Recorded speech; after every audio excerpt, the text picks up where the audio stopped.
aad ugu mahadnaqaynaa golaha wakiilada oo ay matalayaan saddexdan gudoomiye ee la jooga oo runtii dareenka nala qaatay dhibaatada maanta abaartu ay saameynta ku yeelatay shacabka reer Soomaaliland runtii saameyn aad iyo aad u xoogana inay iska xilqaameen inay ku qaybtooda kaga qaataan gurmadka abaaraha loo gurmanayo hadday biyo dhaamistay iyo hadday maanta cunto tahayba qadarka intaa waan ka guddoonnay lacaga oo dhan $50,000 oo u dhiganta $450 milyan runtii aad iyo aad baan ugu mahadnaqaynaa runtii inay xil gaar iska soo saareen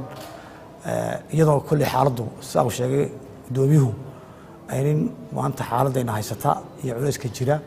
intan iyagoo ay keeneen iyo in badan oo kale oo weli la soo gaargaadhay weli aynidana xaaladda kaga dhici karin aynu nusiya rubuc midna kaga dhacayn haddana laakiin kolba intaan hayno iyaan ku maaraynaa ama aan gaadhsiinaynaa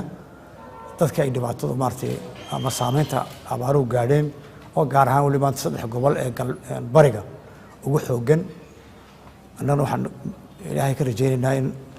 aan anagu xilkaan ilaahay nagu astiro wixii ummadda loogu dhiibana inay halka u dambaysay gaadhayso aan mas'uuliyaddeeda anagu aan qaadnay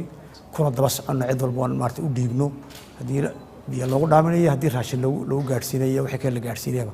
waxaa mas'uuliyad guud anagu aan qaadnay